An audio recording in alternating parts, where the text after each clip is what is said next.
안녕하십니까. 박진영의 마키아벨리 시작하겠습니다. 오늘은 이현주 의원님 모셨습니다. 안녕하세요. 네, 안녕하세요.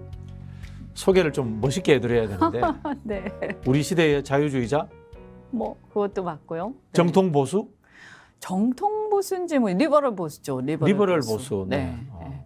그러니까 국민의힘이 보수이긴 한데 보수라고 부르죠. 근데 제가 보니까 노선이 다른 두 세력이 공존하는 것 같아요. 그래서 항상 당이 이렇게 삐거덕거리죠.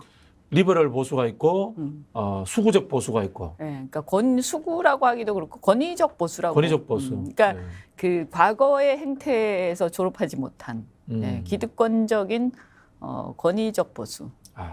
그러니까 리버럴하고 많이 다르죠. 사실은 그죠? 그렇죠. 네. 권위적이라는 것은 리버럴하고 정반대의 개념이거든요. 그러니까 많이 다르죠. 사실 네. 보수라고 해도 굉장히 많이 다른 거죠. 그게 어디서 많이 나타나냐면 특히 자유라는 의미의 해석에 있어서. 자유에 대한 해석. 네. 그래서 표현의 자유나 언론의 자유를 보는 시각이 완전히 판이하죠.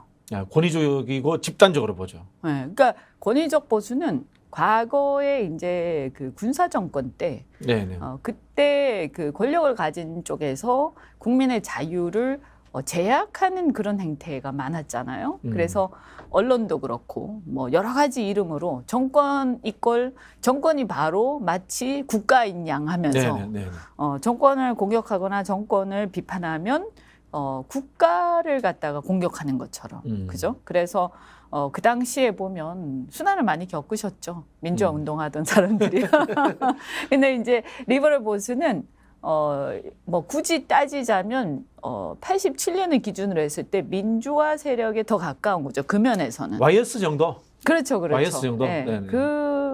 그거랑 비슷하죠. 사실은 YS가 보수하고 이제 3당 통합을 하면서 이런 상황이 벌어진 게 아닐까 하는 생각이 그렇네요. YS는 어쨌든 리버럴인데 좀 보수적인 경향이 있는데 권위주의 체제의 잔존 세력들하고 합쳐서 민자당이 되면서. 네. 그래서 실은 역사의 우리가 흐름을 보면 서양도 마찬가지. 그 권위적 보수는 여러 가지로 얘기를 할 수 있지만 민주화 과정에서 어쨌든 그 기득권, 그러니까 그것이 때로는 왕정일 때도 있고 또 때로는 이제 쿠데타 세력일 때도 있고. 네네네. 그래서 그런 기득권을 가진 일종의 권위적 보수 세력이 이게 민주화를 거치면서 리버럴 보수로 변해가거든요. 네네. 근데 그 과정이 우리나라에서도 있었죠.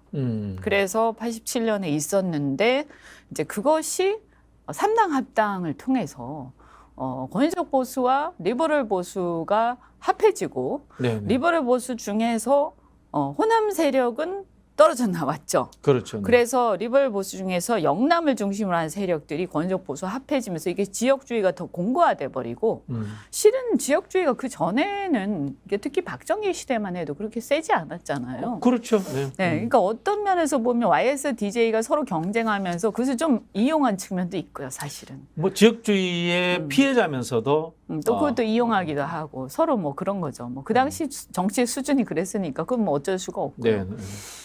그래서 이제 이렇게 호남의 보수 세력은 그대로 야당으로 남아 있고 이 3당 합당을 하면서 이 리버럴 보수가 이제 권위적 보수하고 합해졌는데 네. 이것이 끊임없이 그래서 싸워요, 내부에서. 네. 끊임없이. 저는 박근혜 탄핵을 두고도 약간은 그런 흐름이 좀 있다. 그렇게 말씀하시면 어떻게 또 해석하자면 이명박계가 리버럴 보수다 이런 식으로 또 해석의 여지도 생겨요. 처음에는 저는 뭐 제가 자세한 내부 처음에는 이명박을 리버럴 보수로 보기도 했거든. 그렇죠. 처음에는 그런 것처럼 보였어요. 그런데 네. 이명박 대통령이 당내 기반이 없고 보수 세력 내부에 기반이 없지 않습니까? 네. 그러다 보니까 사실은 여러 세력들하고 손을 잡는데 제가 봤을 때는 일종의 민중당, 그러니까 이재호 고문 같은 정도는 리버럴 보수가 맞는 것 같아요. 그런데 그들 말고 이제 뭐하고 손을 또 잡냐면 뉴라이트하고 손 잡잖아요. 근데 그 뉴라이트의 정체가 참 오묘해요. 그렇죠. 오묘해요. 저희도 처음엔 뉴라이트가 나올 때는 리버럴을 제대로 할 줄 알았어요. 그러니까. 근데 이게 알고 보니까 뉴라이트니까, 그죠? 네오콘 쪽으로 가더라고요. 네오콘 쪽이죠. 네. 그래서 강경 보수 네. 또는 뭐 아스팔트 보수. 극우 비스무리하게 보수 급진주의. 네, 그러면서 역사 해석에 있어서 굉장히 독창적이면서도 아주 극단적인. 그래서 이것이 뭐 객관적으로 역사를 해석한다라고 했지만 우리나라의 어떤 예민한 부분에서는 상당히 이상한 쪽으로 많이 갔죠. 그러면서 제가 볼 때는 그분들이 또 운동권 출신이잖아요. 운동권 출신이 많죠. 뉴라이트가. 근데 제가 이렇게 쭉 보면요. 전 운동권을 비판적으로 봐온 사람의 입장에서 보면 민주당이든 또는 보수 정당이든 보면 이 운동권 출신들이 굉장히 권력지향적이에요. 그 학생운동이라는 게 권력 정치 투쟁이기도 하지 민주화 운동이면서도 한편으로는 권력 투쟁이니까. 권력 투쟁이잖아요. 그러니까 젊었을 때부터 권력 투쟁에 굉장히 이제 이 체화되고 단련된 사람들이죠. 그러다 보니까 상당히 권력 지향적이고 또 성향 자체가.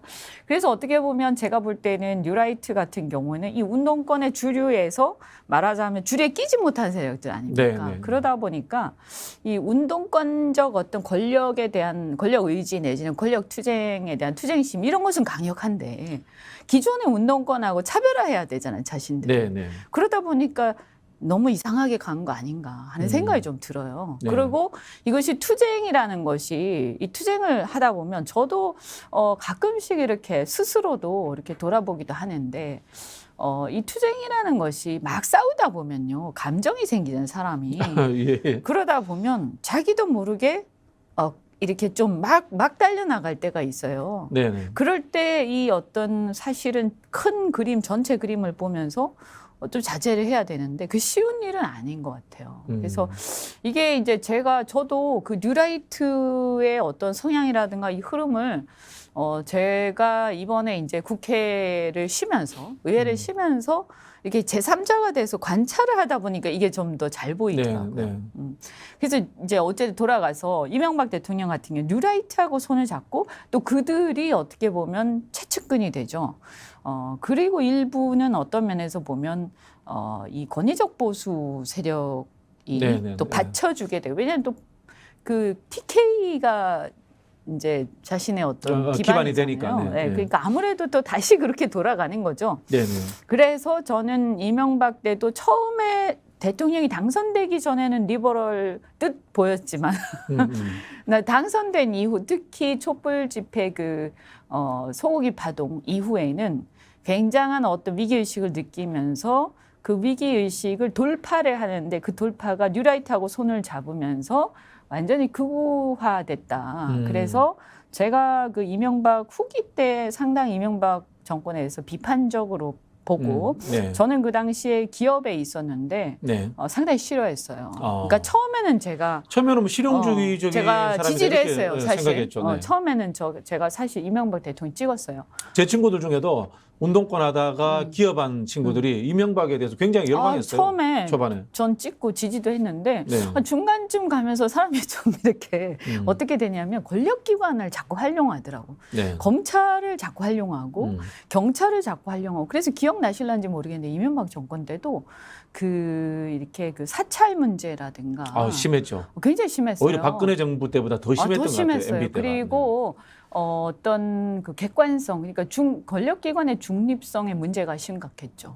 어떻게 보면 검찰공화국이라고 하는 지금하고 좀 비슷한 패턴이기도 했었어요. 지금보다는 약했지만 어쨌든 그때 그래서 이제 저도 리버럴 성향을 가진 보수니까 그 당시에 보면서 굉장히 반감을 가졌죠. 왜 대한민국 국민들의 어떤 사생활의 자유, 정보권 있잖아요, 그죠? 정보권을 침해하고 사찰 얘기가 나오고, 그 다음에 막 표현의 자유나 언론의 자유를 막 침해하는 것 같고, 그 당시에 막 종편 만든다고 미디어법 한다고 막 난리를 치고, 그죠? 그리고 아마 제 기억으로는 그 당시에도 공영방송하고 엄청 싸웠던 것 같아요.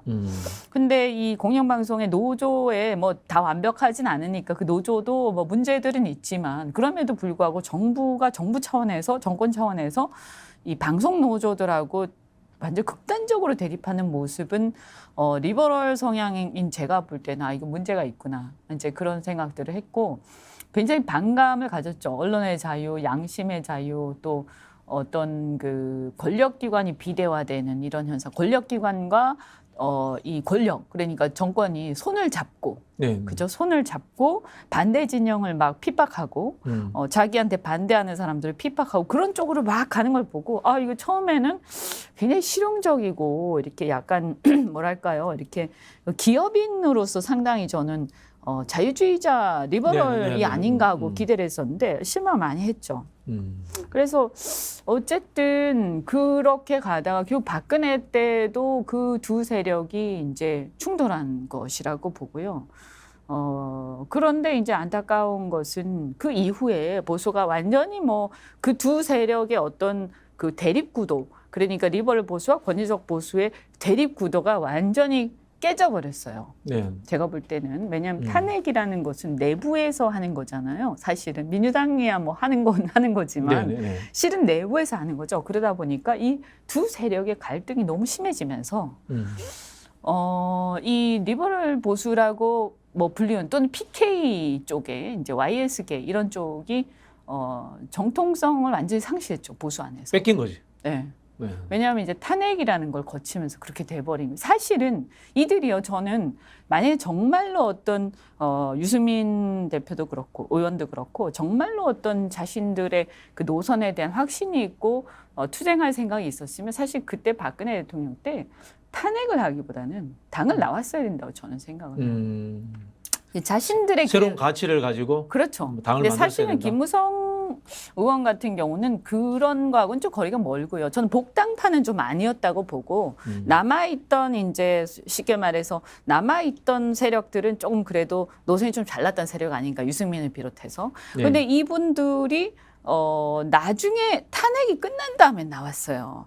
이거는 정통성이 없고 설득력이 약한 거예요. 왜냐하면 난파선이 이미 깔아앉은 다음에 배를 버리고 뛰쳐나온 상황이 되는 거잖아요. 그러니까 사실은 배가 깔아앉기 전에 배에 구멍이 날 것 같다. 이렇게 운전을 하면 배가 이제 완전히 이상하게 된다. 이런 위기가 있을 때 그때 최선을 다해서 투쟁을 하고 그게 안 되면 새로운 배를 타고 자신들의 길을 갔었어야 되는 거죠. 그런데 이제 배가 다 깔아앉을 때까지는 이제 서로 막 그 안에서 먹을 걸 가지고 싸우다가 배가 깔아앉은 다음에 뛰쳐나온 것처럼 보이기 때문에 바른정당은 애초에 한계가 있었던 거죠. 성공 가능성이 없었다. 네. 제가 국민의당으로서 어쨌든 바른정당하고 바른미래당 합당하고 대중들의 반응을 보면서 깨달았어요. 대중들이 차라리 우리가 국민의당 있을 때에 비해서 더 이렇게 불신이 심하다. 그래서 그들이 보수인데 왜 보수 진영에서 인정을 받지 못할까? 물론 그 숫자는 많지 않더라도 왜 계속 밀리는 걸까? 이런 것들을 봤는데 그것이 이제 말하자면 난파선에서 탈출한 사람들 이런 딱지가 붙어 있더라 이런 거죠. 그런 것도 있고 좀 결합 자체가 오묘한 게 솔직히 말해서 그 국민의 당이죠. 안철수 당이죠. 안철수 당 같은 경우에는 뭐 중도라고 이야기했지만은 지역 기반이 뚜렷했잖아요. 그렇죠. 좀 호남이라는 지역 기반이 뚜렷했는데 강했죠. 그쪽에서는 지역 기반이 없는 거야. 맞아요. 그런 쪽에서 그리고 또 이제 보수라는 것이 한국에서 지역 기반이 영남이라는 것을 분명히 가지고 있단 말이에요. 그런 상황에서 호남을 지역 기반으로 한 당과 합쳐지니까 이 보수라고 하는 사람들, 온 사람들, 바른미래당 사람들은 비빌 언덕이 없어지는 거죠. 그러니까 차라리 PK가 기반이 된다든지 이렇게 하면서 분명하게 개혁보수가 무엇인가라고 했을 때 지금 제가 얘기하는 것처럼 우린 리버럴이고 저희는 권위적 보수 이렇게 딱 구별을 하고 거기에 맞는 정책들을 일관되게 얘기하면서 차별화시켜 나갔어야 되지 않는가 이런 생각이 들죠. 근데 이제 어쨌든 그렇게 되고 나서 다시 통합을 하게 되잖아요.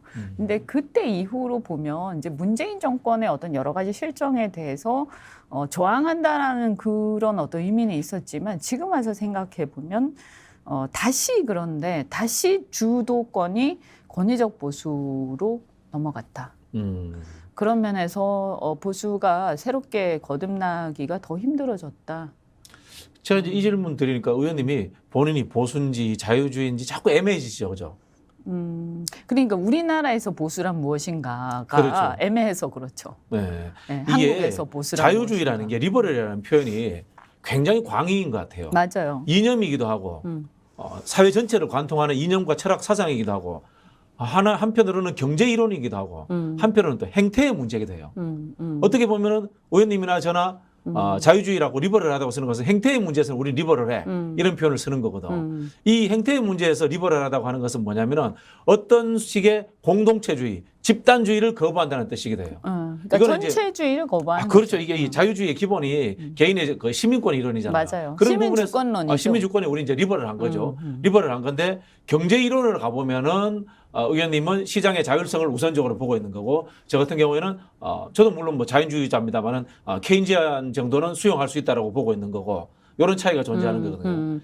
그러니까 우리나라는 제가 볼 때 그 역사를 보면 이게 YS와 DJ 세를 갈라지잖아요. 그게 비극인 거죠. 그러면서 제가 볼 때 리버럴이 두 개로 나뉘는 거예요. 그렇죠. 그래서 사회 문화적 리버럴이지만 경제나 안보 면에서 약간은 보수주의에 가까운 세력들하고 그 다음에 사회 문화적으로 리버럴이면서도 그 경제와 관련해서는 국가의 개입을 인정하는. 네? 그래서 어떻게 보면 약간 삼인주의에 가까운 이런 그렇죠. 세력으로 나뉘는 거예요. 역사적으로 보면 제가 볼 때. 그 이제 여기서 또 하나 맹점이 존재해요.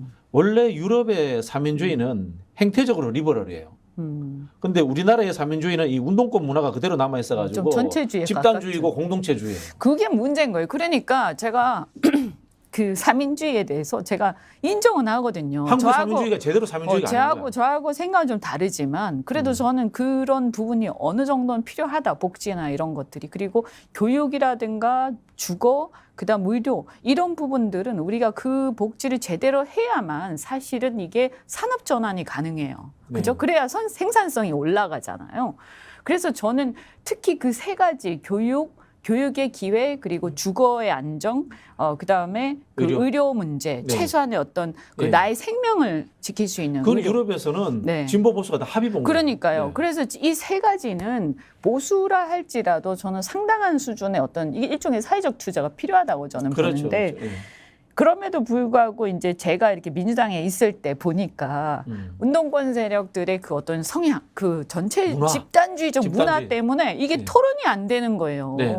왜냐하면 이 아까 얘기한 그 사회적 투자라는 게 제3의 길 얘기잖아요. 네, 네, 네. 근데 그 삼인주의가 사실은 경제 정책하고도 밀접하게 관계가 그렇죠. 있고요. 네. 왜냐하면 이게 그냥 너무 복지 위주로 하고 너무 사회주의적 생각, 사고나 이런 게 너무 깊어지면 경제적 활력이 안 도는 거예요, 사회에. 그래서 그 당시에 사실 제3의 길이 나왔던 이유가 이것이 국제사회의 어떤 경제 흐름 안 맞구나 이거잖아요. 네, 그래서 네. 사실 삼인주의는 어떻든 간에 경제 정책으로서의 사회적 투자거든요. 그러니까 이런 것이 그냥 단순히 혜택이고 수혜가 아니라 이것이 하나의 투자로 작동을 해서 경제가 발전하고 번영하는데 도움이 된다 이런 논리잖아요, 사실은. 네, 네, 네.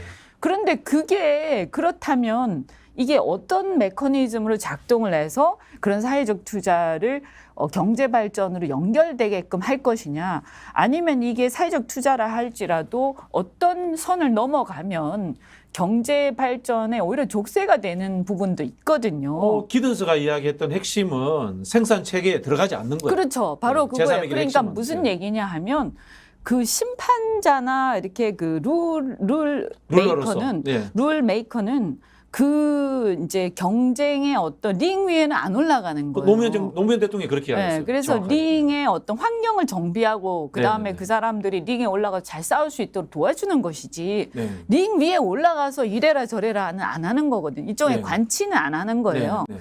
근데 그 부분에 있어서 경제나 이런 부분에 대해서 이해도가 좀 약하고 시장 경제에 대한 이해도가 그리고 이제 그 논쟁을 할 때도 보면 굉장히 집단주의적이더라고요. 이게 토론이 안 되는 거예요. 그래서 굉장히 제가 좌절을 했었는데. 그 뭐 참 제가 이런 표현 쓰기 그렇습니다만은 무지해서 그래요.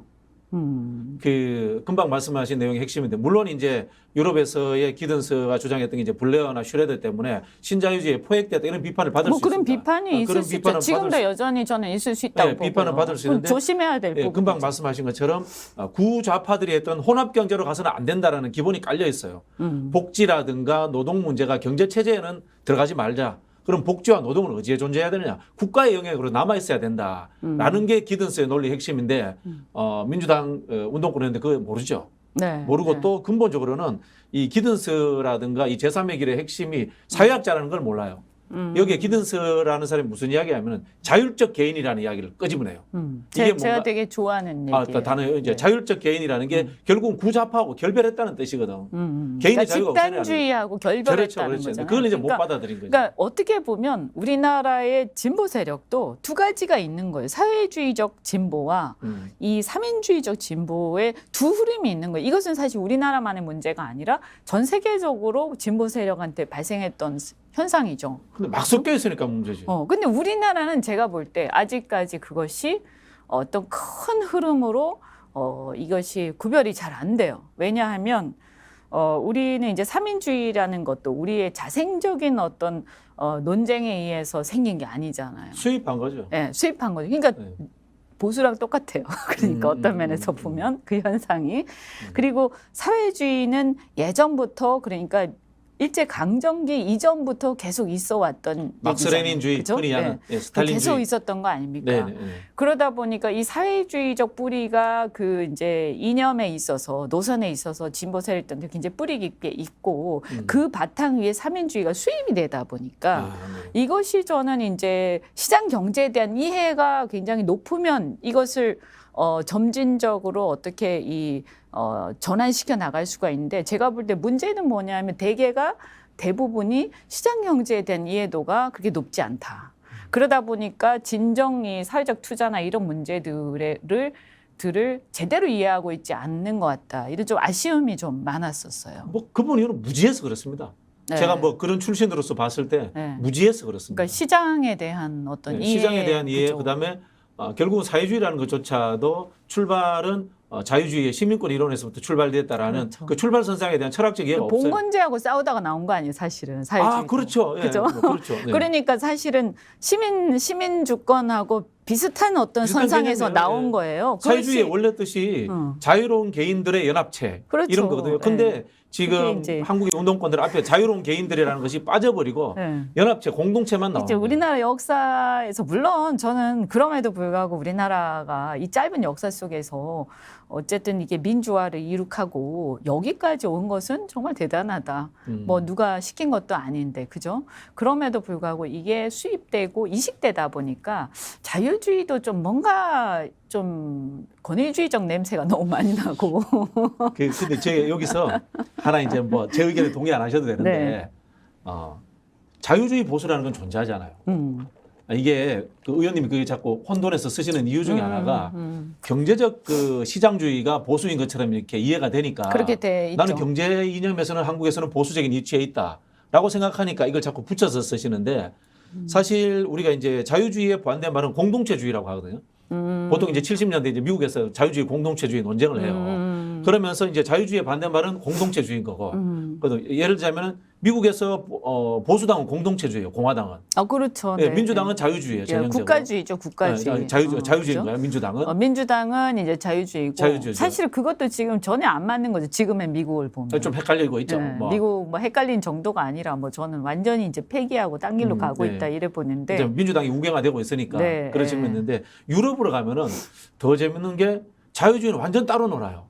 삼인주의가 있고 보수주의가 있고 자유주의는 완전 따로 놀아요. 그렇죠. 네. 그래서 지금 잘못하면 이제 우리나라도 그렇게 될 가능성이 있다고 보죠. 그 제가 의원님한테 제안 드리는 게 자유주의가 공동체주의와 섞이지 말고 따로 놓으시라. 그게 더 넓어질 수 있어요. 아까 저는 그 이야기에 굉장히 동의하는 게 그러면 의원님 말씀대로 하면은 DJ도 자유주의자인 거야. 비슷하죠. 맞죠, 그죠? 네, 비슷하죠. 예. 그래서 이제 나중에 이제 운동권하고 섞이면서 네네. 이것이 약간 이렇게 애매해지긴 했는데 애초에 보면 자유주의자죠. 자유주의자 네. 완벽한 자유주의자인 게 네. DJ가 시장 DJ의 경제와 민주주의의 병행 발전 딱 이야기하거든요. 정책을 보면 네. DJ 정권의 정책을 보면 너무 심할 정도로 자유주의. 자유주의 완벽합니다. 그렇죠. 그 시장 경제와 민주주의의 병행 발전이라는 네, 것은 네. 정치와 경제가 별개다라는 자유주의의 기본 정신에 정확하게 맞아떨어지고 있어요. 맞아요. 그러니까 이게 YS와 DJ가 참 삼당 합당을 통해서 헤어진 것이 우리나라 정치사에서 저는 상당히 안타까운 일이다. 그래서 어떻게 보면 저는 크게 보면 우리나라의 정치 세력은 이런 리버럴 세력과 네. 그 다음에 보수 세력, 보수 세력, 그죠? 집단주의 보수 세력, 그 권위적 집단주의, 세력, 집단주의 그다음에 좌파, 그렇죠. 그 다음에 사회주의를 지향하는 뭐 삼위주의 약간 내걸고는 있지만 사회주의에 가까운 이런 큰 이제 그러니까 이게 이 세 세 개의 가지 흐름이 세력이 저는 있는 것 같아요. 한국 사회에서. 음. 근데 이 자유주의 세력이 뿔뿔이 흩어져 있는 거예요 지금. 네, 네. 예, 민주당에도 일부 있고 국민의힘에도 일부 있고 네. 그래가지고 안에서 계속 싸우고 있어요. 안에서. 이게 왜 이렇게 되냐면은 우리 그 지식인들의 풍토가 예, 우리가 사실 미국 체제가 이식된 거잖아요. 그렇죠. 근데 정치 철학 사상에서 미국 공부를 잘 안 해요. 예. 쓸데없는 유로피안 드림이 있어. 맞아요. 네, 독일이라든가 북유럽 이런 것들 상당히 또 동경하고. 그렇죠, 그렇죠. 네, 또 그게 왜 그러냐면요. 재밌는 현상이 제가 이렇게 쭉 학계를 보니까 이제 이해가 가요. 네, 네. 그러니까 학계가요. 경제는 전부 미국 가서 미국 공부해요. 가서 공부하고. 네. 네. 근데 정치랑 사회학 이런 데 공부하는 사람들 다 유럽 가서 사회학은 또 유럽 가. 정치 쪽도 다 그래요. 네. 정치, 사회, 행정, 네. 심지어 행정까지. 미국은 정치학이나 사회학도 이제 행태주의라고 해서 기능적인 학문을 하니까. 별로 중요한 학문이 아니죠. 네, 네. 미국에서는 사실 네, 그런 네. 것들은 이제 곁다리로 약간은 네, 네, 네. 어떻게 보면. 근데 어떻게 보면 미국은 뭐 사회학이라고 딱 사회만 하는 것도 아니고 뭐 굉장히 융합적으로 융복합이죠, 해가지고 융복합. 어떻게 보면 뭐 우리가 미래학자라고 하는 사람들 대부분이 융복합이잖아요. 융복합이죠. 그래서 그렇죠. 경제도 얘기하고 엘빈 사회도 토플러가 얘기하고 경제학자기도 하고 경영학자기도 네. 하고 사회학자기도 하고 그러니까 그런 거죠. 정치도 얘기하고 다 네. 얘기하잖아요. 근데 이제 유럽 같은 경우는 이제 우리나라가 보면 그래서 이 유학을 갈 때 사회학, 정치학, 뭐 그다음에 또 법학, 그러니까 행정학. 행정학. 네. 심지어 법학마저도 초기에 그죠? 네. 예, 뭐 로스쿨은 가면 미국의 로스쿨 가면 다 변호사에서 돈 버니까. 이제 공부하는 거 공부하러 가는 건 아니거든요. 네, 미국에. 그러면 이제 초기에 사실을 안 보고 대학 교수로 남은 법학자들이 있잖아요. 독일 많이 우리나라에. 하잖아요. 그 다 독일하고 프랑스에서 공부한 사람들이에요. 그러니까 이게 이제 뭐랄까 머리와 몸이 따로 논다고 해야 되나? 네. 우리 어차피 미국 체제가 이식된 건데.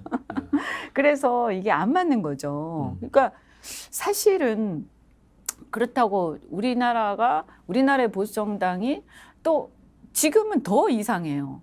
보수 정당인데 미국식 보수주의도 아니야. 공동체주의, 원정주의, 품격. 그것도 아니에요. 그것도 아니잖아요. 원정이 없어요. 네, 그래서 원정도 없고 저는 그래서 제가 이제 이런 부분들을 이제 괜히 혼자서 이제 고민을 많이 하는데 제가 이제 보수 정당에 있어요. 저는 사실은 그래서 양쪽 세력의 어떤 이 역사와 이런 것들을 뭐 아주 깊이는 아니지만 대충 다 알고 있어요. 누가 어떻게 됐고 이게 왜 이렇게 갈라지고 왜 이렇게 모순되고 왜곡되는지에 대해서 대충 감을 이제 잡고 있는데 이 보수 쪽을 보면 사실 한국의 보수라는 것은 한국 보수의 역사는 조금 다르구나. 유럽이나 미국하고. 반공보수가 포함되어 있습니다. 네, 그래서 사실은 한국 보수의 역사는 어떻게 보면 이승만과 박정희로 이어지는 역사구나. 네. 그래서 대한민국 건국으로부터 그 반공이죠, 반공.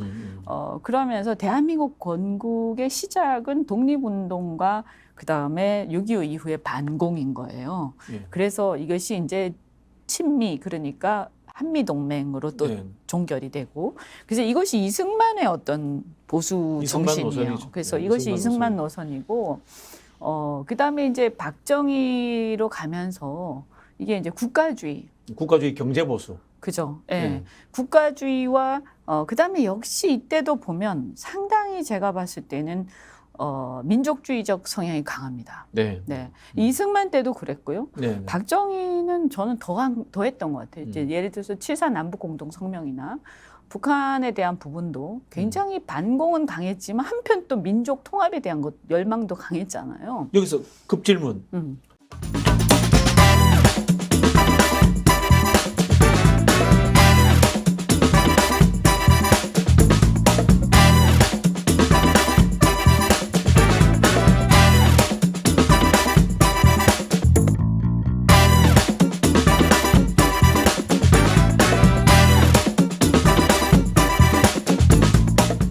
리버럴의 입장에서 통일은 어떻게 볼까요? 지금 현재 제가 봤을 때는 대한민국 저는 이렇게 봐요.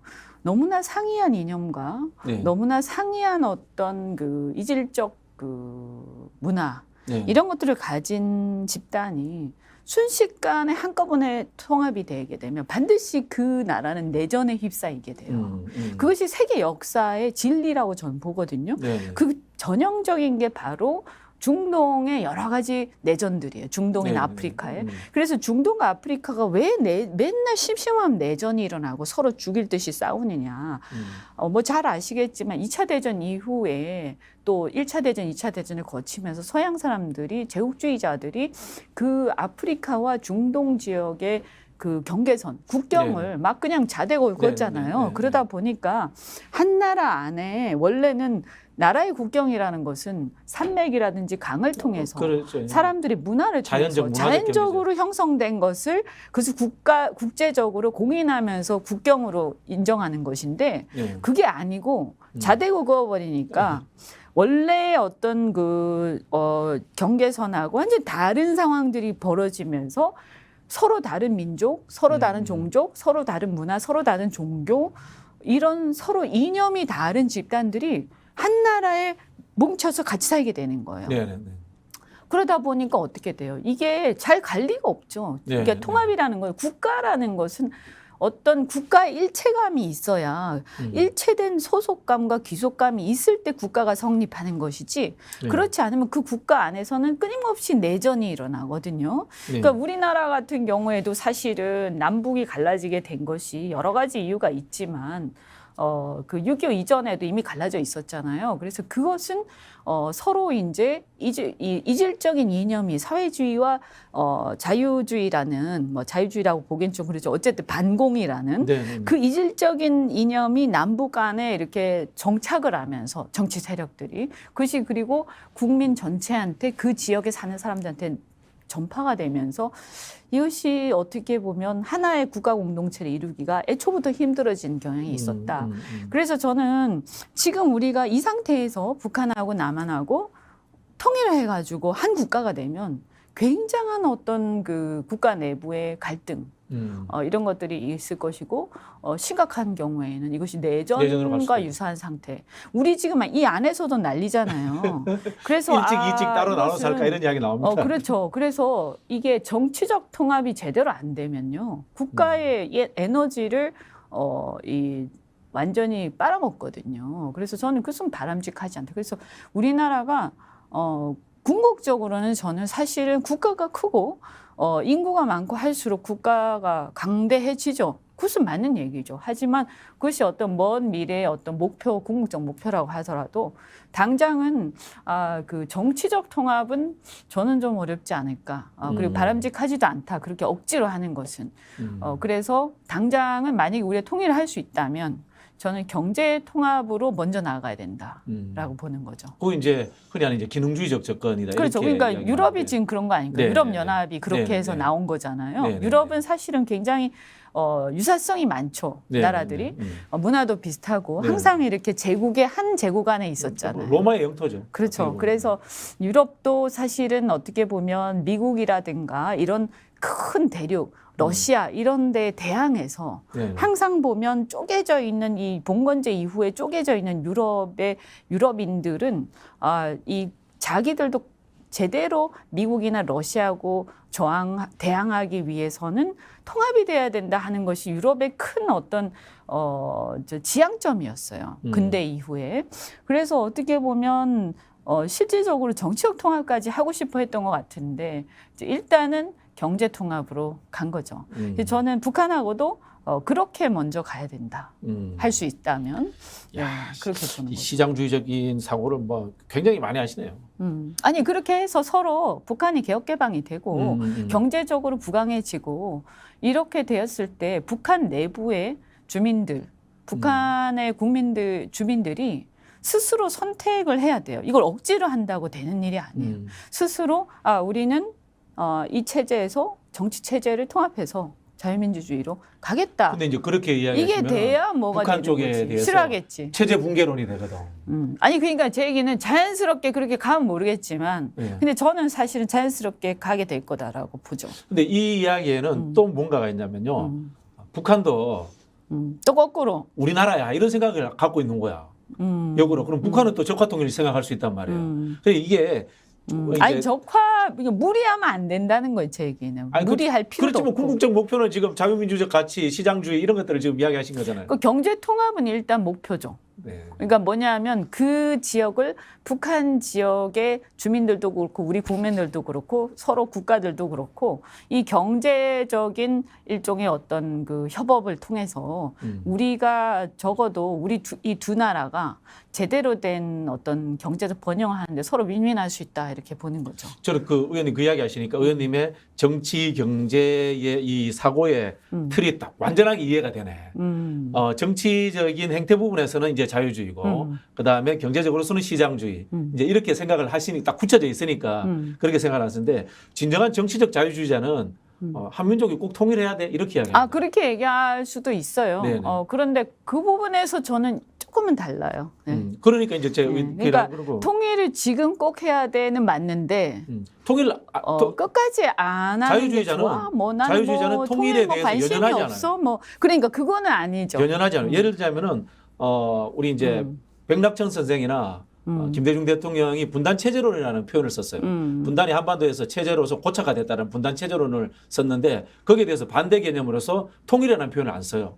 평화 체제론이라는 표현을 써요. 그러니까 평화적으로 네, 첫 번째 과제는 평화 체제론이다. 이야기는 뭐냐면은 백낙천 선생이나 김대중 대통령이 통일은 정말 먼 날에 되면 좋고 지상 목표는 아니다라는 이야기를 내포하고 있는 거예요. 그러니까 그런 면에서 어쩌면 이제 저 같은 경우에는 조금은 더 우리나라가 강대국이 되기를 바라는 그런 게 있죠. 예. 그러니까 그거는 뭐 제 어떤 그 성장 배경하고도 좀 관계 있을 수도 있는데. 이제 그 경제 영역에 일을 하셨으니까 네, 그런 생활 하셨죠. 경제 영역의 일도 많이 했고 또 제가 외국 생활을 많이 했잖아요. 네, 그래서 어쨌든 초등학교 때 싱가포르에서 제가 지내고 이렇게 하면서 부잣집이셨네 싱가포르에서. 그때는 좀 물가 높은데, 살았어요. 싱가포르. 그때는 좀 살았죠. 네.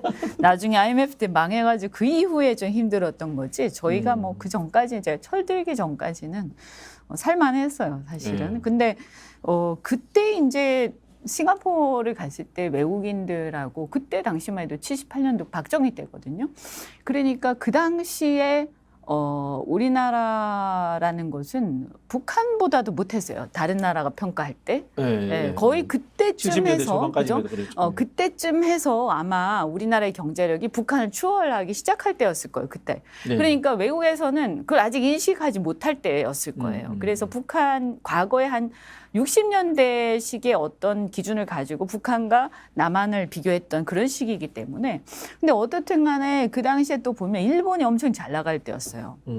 그래서 그 굉장히 이제 이 국가, 내가 속한 국가가 약할 때 네. 내가 얼마나 겪게 되는 일들. 그 이제 차별과 그 다음에 이제 소외감 이런 것들을 제가 뼈저리게 느꼈죠. 어린 시절이었지만 외국인들하고 이렇게 어울려서 지낼 때 아이들도 국가의 국력에 따라서 이렇게 아이들의 계급이 나뉘는 것 같다는 느낌을 굉장히 많이 그건 진짜 현실이네. 느꼈거든요.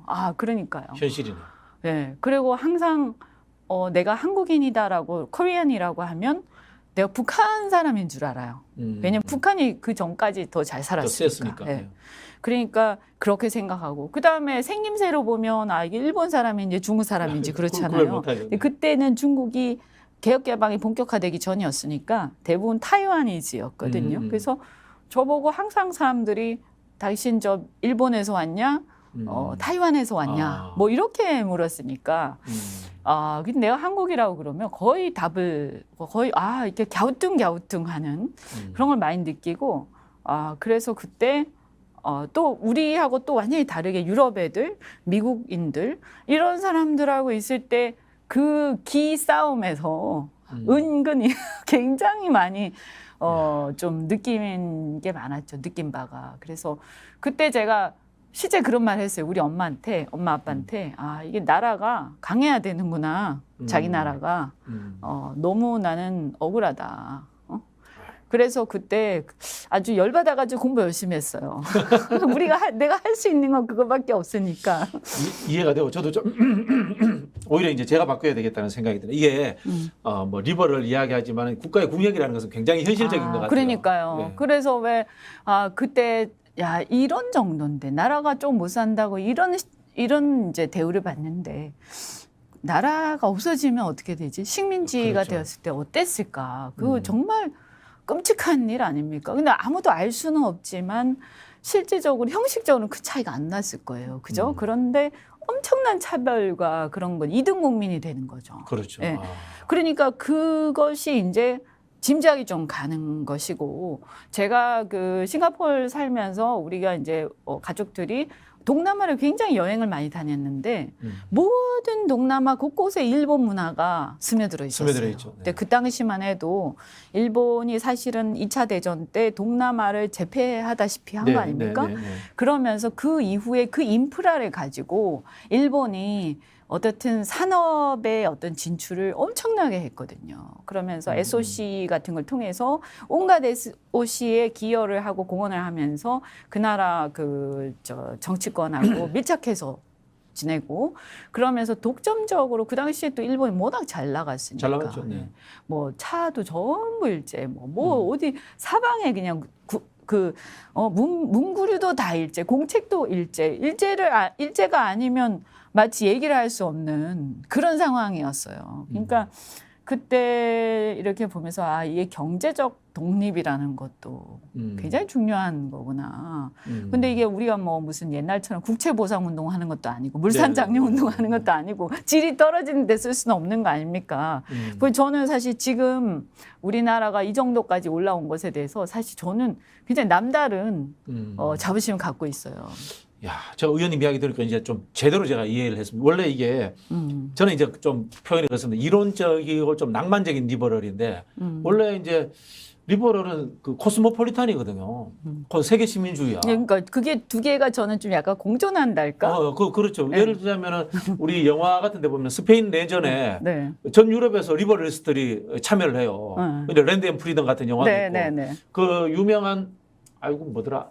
보들레르라는 시인이 그리스 독립전쟁에 참전하러 가요. 그렇죠. 영국 사람인데. 맞아요. 그 왜 낭만이거든. 이 자유주의의 낭만이거든. 프랑스 사람.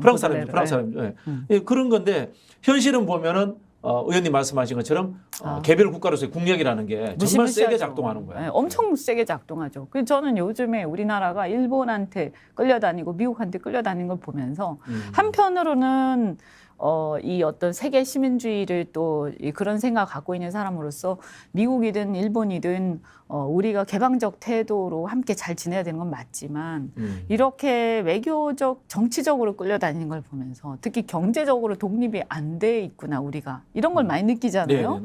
미국의 보호무역에 휘청휘청하잖아요.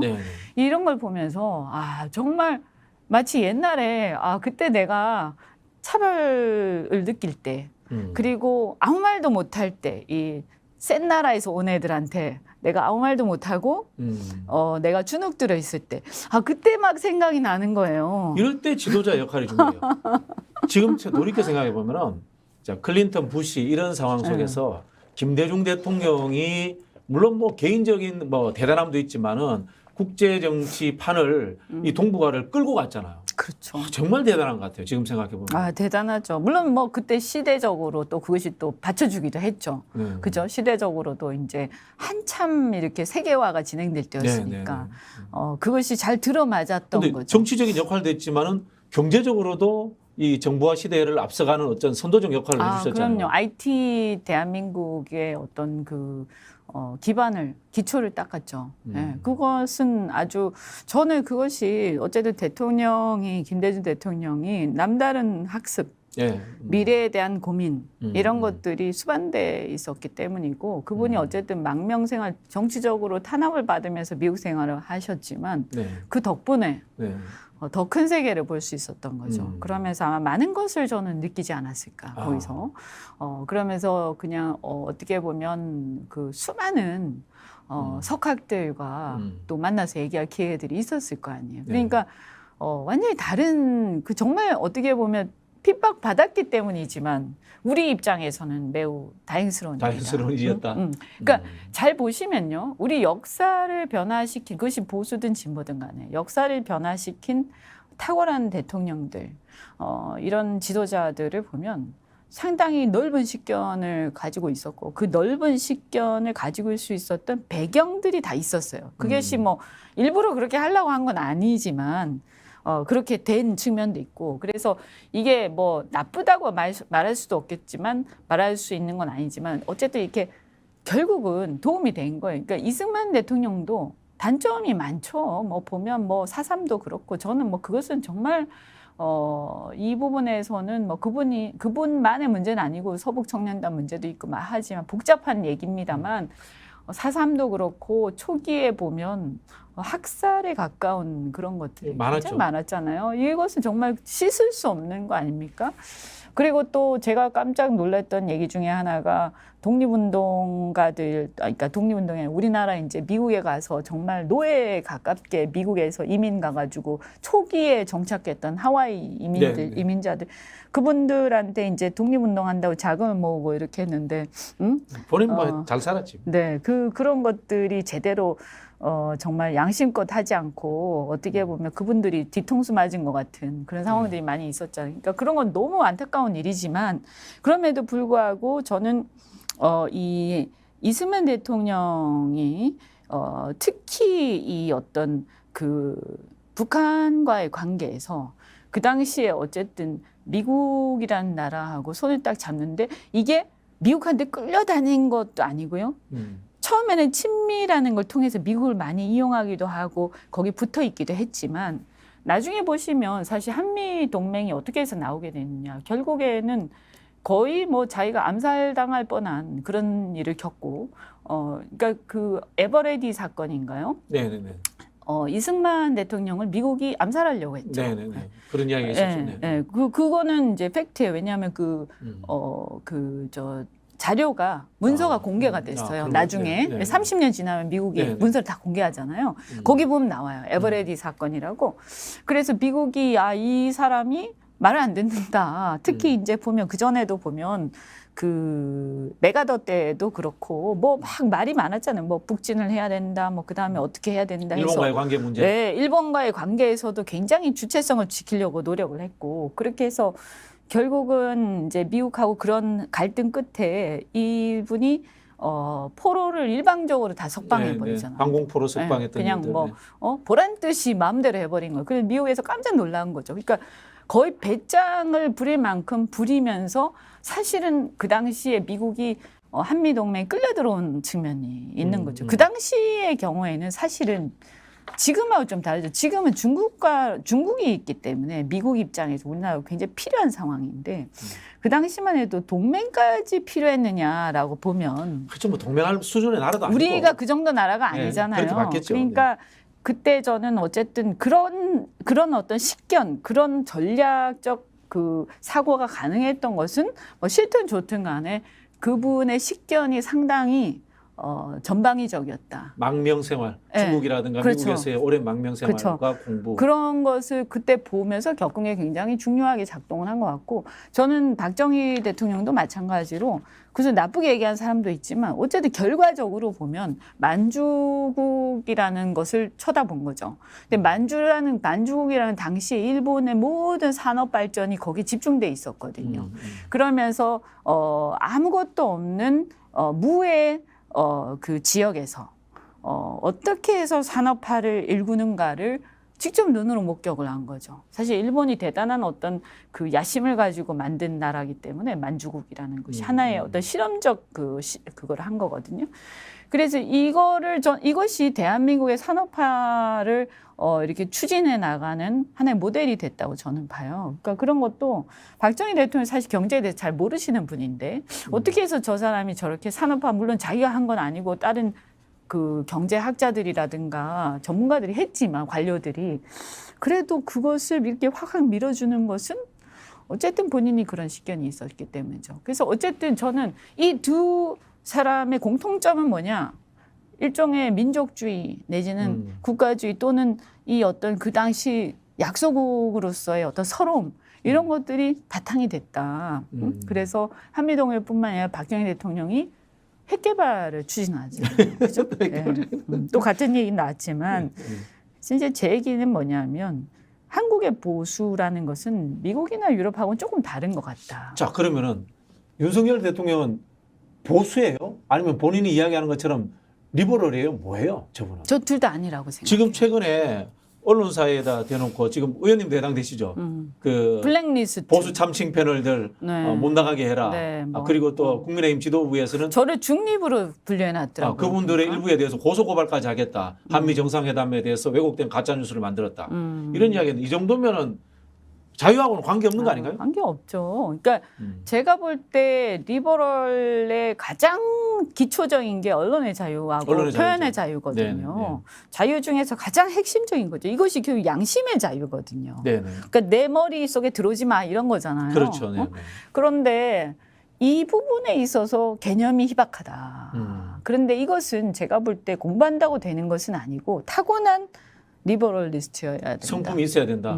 그러니까 일종의 이렇게 그 자유로워지고 싶어하는. 예를 들면은 가정교육 그렇죠. 또는 저 사회적 경험. 억압을 못 견디는. 근데 그런 사람들은 되게 자유롭게 큰 사람들이 그렇죠. 네, 네. 그러니까 자기가 굉장히 자유분방하게 자란 사람들은 조그만 억압도 너무나 불편하기 때문에 견딜 수가 없는 거예요.